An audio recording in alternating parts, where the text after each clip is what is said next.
सफर में यारों की है खोज, खुशबुओं का शहर है और खुशबू सी खबर है, मिलके चले हैं जैसे गंगा की मौज। 90.4 ये है वॉइस ऑफ कन्नौज, 90.4 ये है वॉइस ऑफ कन्नौज।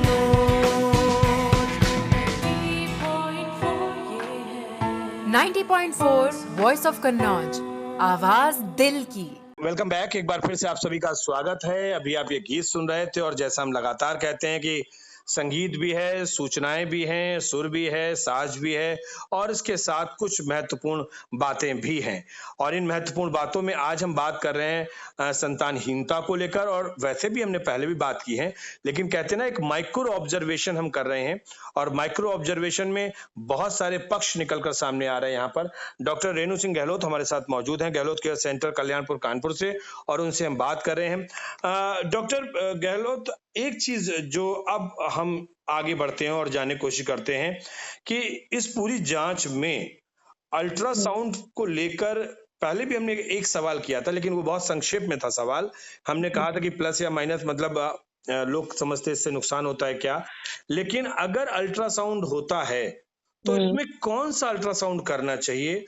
मतलब पेट से अल्ट्रासाउंड करना चाहिए या ट्रांसवेजनल अल्ट्रासाउंड करना चाहिए या फिर 3D अल्ट्रासाउंड करना चाहिए? इसमें कौन सा अल्ट्रासाउंड बेहतर होता है और किस संदर्भ में फिर कौन सा अल्ट्रासाउंड किया जाता है? ये हाँ। इसलिए क्योंकि हमारे जो यहाँ पर जो भी लोग हमें सुन रहे हैं, वो अगर यहाँ के कहीं लोकल के क्लिनिक में कहीं जाते हैं तो कम से कम वो भी किसी डॉक्टर को कह सकते हैं कि मैडम ये वाला अल्ट्रासाउंड आप क्यों कर रहे हैं या ये वाला अल्ट्रासाउंड आप करिए। इस लिहाज से मैं ये सवाल कर रहा हूँ। बिल्कुल, बहुत अच्छा सवाल है, बहुत ज़रूरी सवाल है।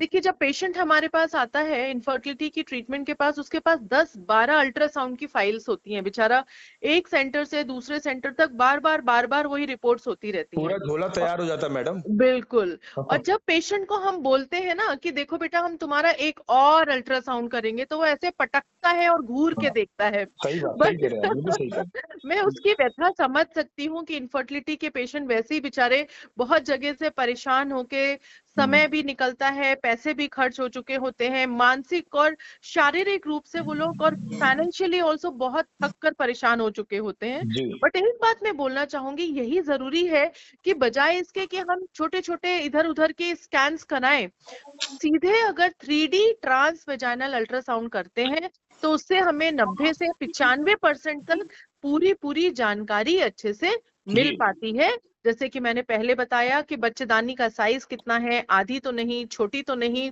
पैदाइश की विसंगतियां तो नहीं, बच्चेदानी के अंदर ट्यूबरक्लोसिस, बड़ी सुनने में अटपटी बात लगती है, बट हाँ, बच्चेदानी के अंदर टीबी की वजह से टी शेप यूट्रस हो जाता है, वो तो नहीं है।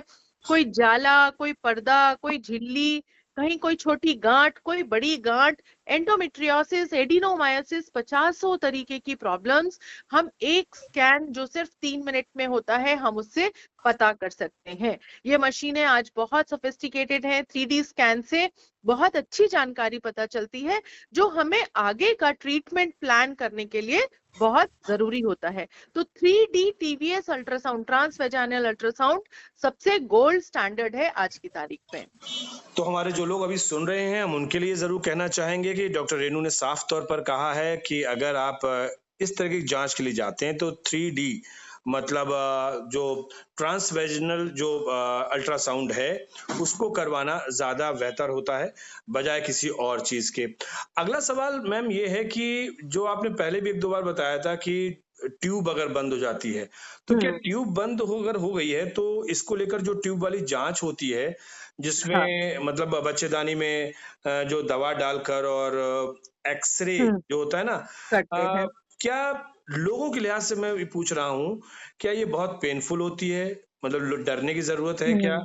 और अगर ये जांच होती है तो उसकी उपयोगिता क्या होती है? मतलब यूज भी है इसका कि नहीं कोई यूज है, या फिर हाँ। क्या इससे बचने के लिए कोई और तरीका नहीं है ट्यूब की जांच कराने का? इसको लेकर कुछ। हाँ, देखिए, तीसरी जो इम्पोर्टेंट जांच है वो है हिस्ट्रोसैल्पिंजोग्राफी, यानी कि जिसमें हम यूट्रस में दवा डालकर एक्सरे करके देखते हैं कि ये जो पूरा रास्ता है हमारा, जिसको शुक्राणु को कवर करना है और जिसको अंडे को फोड़ने के लिए जाना है, तो अंडे जो है वो फूट कर ट्यूब में आते हैं, फेलोपियन ट्यूब में। शुक्राणु नीचे से अंदर अपना रास्ता बनाता हुआ भी ट्यूब तक जाता है। इसके लिए ये जरूरी है कि ये पूरा रास्ता हमारा खुला हुआ होना चाहिए।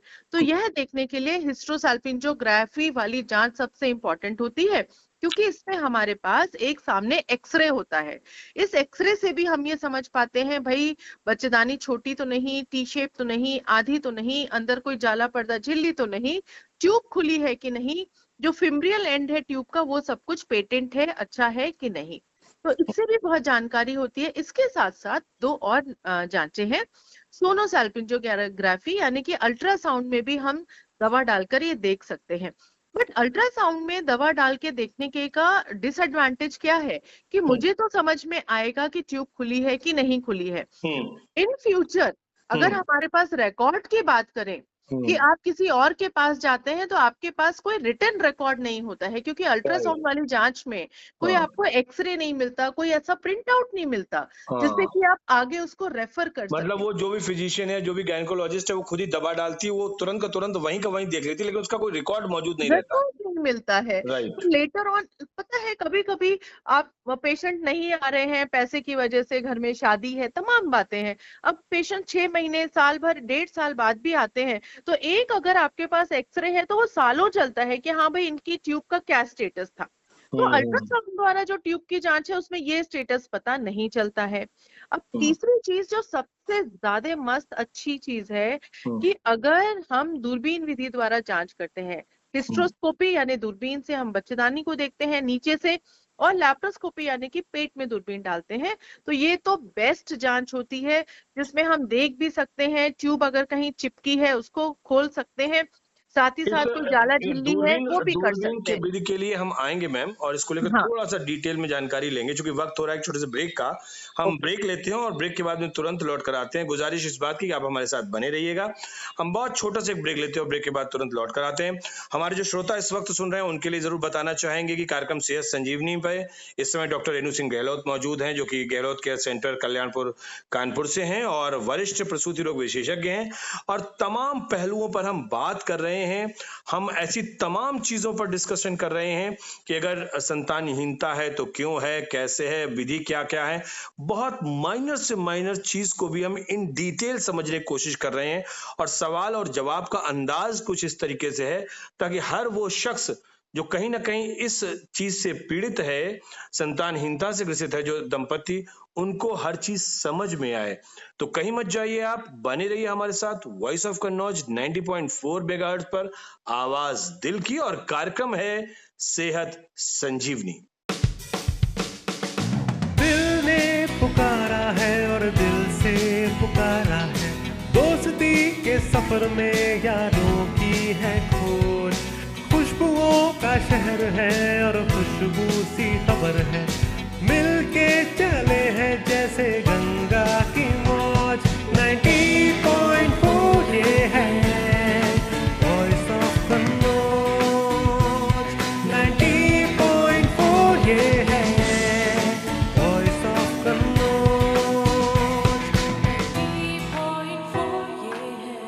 90.4 वॉइस ऑफ कन्नौज, आवाज दिल की।